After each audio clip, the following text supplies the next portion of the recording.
Hello, everyone, and welcome to the CDO Magazine interview series. I am Adita Karkera, Chief Data Officer at the Government and Public Services for Deloitte. We're partnering with CDO Magazine in a series of interviews of government leaders. And today I have the pleasure of talking with Ren Essene, Chief Data Officer at the Consumer Financial Protection Bureau. Ren, welcome, and thank you for joining us. Thank you so much for having me.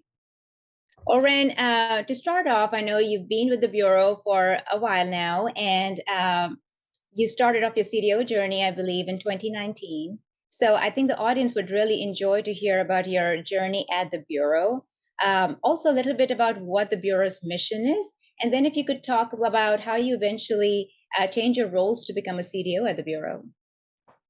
Great. All right. Well, yes, I joined the CFPB 11 years ago in its very early days of operations. And I've been in this role of CDO for about 3 years. So my CDO journey really began on the business side of our agency when I led an effort to reform the nation's federal mortgage data collection and publication regime. So prior to serving at the CFPB, I worked on housing policy at the Federal Reserve Board, and I worked closely with our 5 sister agencies and led our engagement with stakeholders that really critically depend on this federal mortgage data. Our charge was to enable the regulators as well as industry to make better decisions with this data.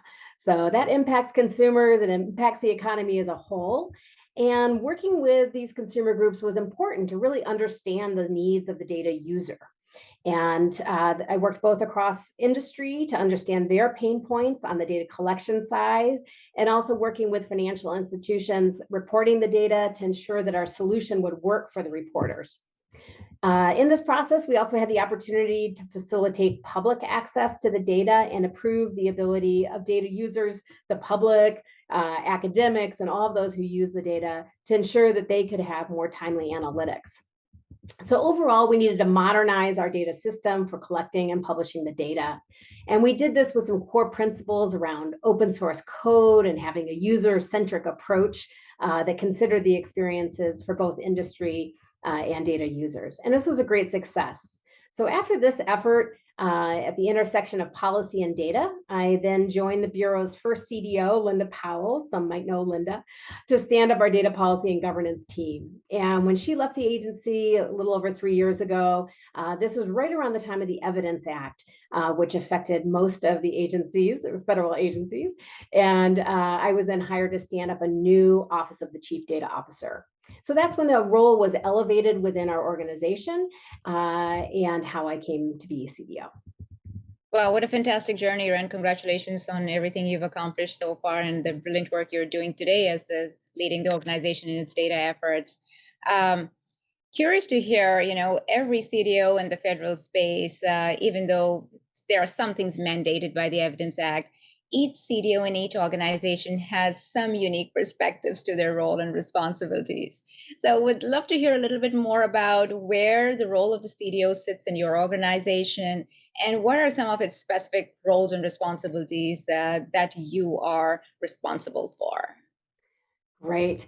Yeah, no, that's really important. The Evidence Act certainly brought new requirements for federal agencies to have CDOs, and we are definitely seeing that there's varying roles depending on the agency. It might depend on their mission, how they use data.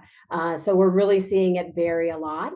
At the CFPB, certainly our focus is on the consumer.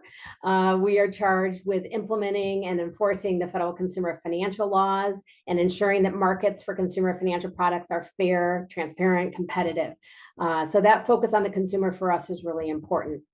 As CDO, I oversee our agency's data strategy.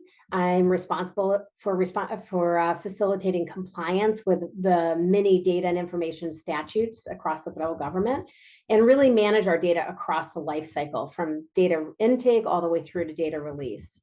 At the CFPB, we're fairly unique. I like to say we're born in the digital age as we were formed after the 2008 financial collapse.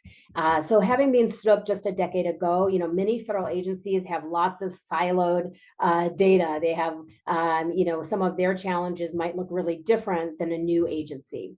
So for us, our data was really in our DNA, and we really understood from the beginning that the data was critical to how we were going to achieve our mission.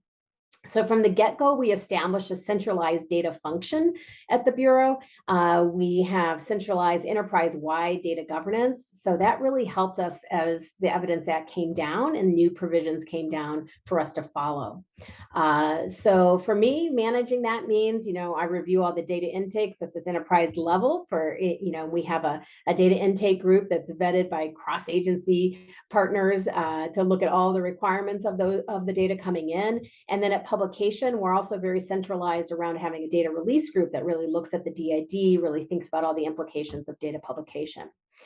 So overall, I'm managing the data across that life cycle. However, I have a very strong peer in our CIO. So our CIO oversees our data architecture, our data operations, a lot of that technology side of the data.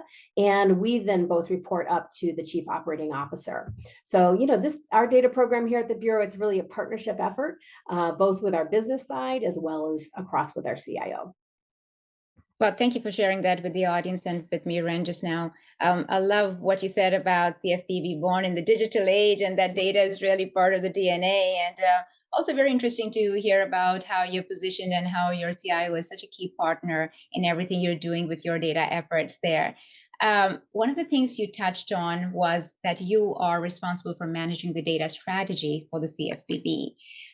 Would love to hear a little bit more about how you conceptualize what that strategy would be and how you worked across the CFPB to kind of create and get consensus on building that strategy. Great. Well, Adita, I know you've worked on a lot of data strategies, and so you have a lot to lend to this conversation.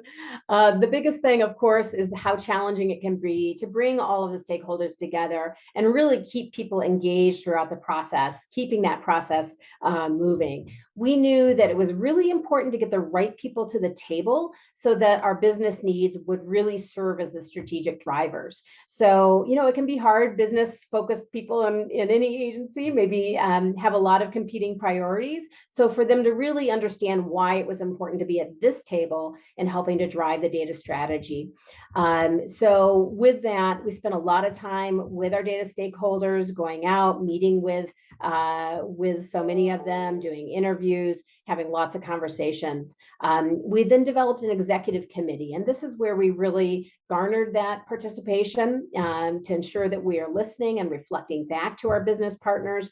But it was equally important for us to also engage our data subject matter experts and for them to come to the table as well. And I think that's something we really learned in the process, is that it was really this bridging across data subject experts and business experts. And together then we could set those concrete outcomes.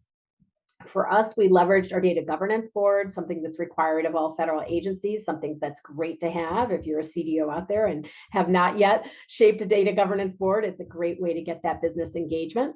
And then one of our lessons learned, was really to do a lot of listening. What are the pain points for the business units? What are they not able to do today that they want to do in the future? If you can really listen and understand those business needs, then that can really feed into your data strategy.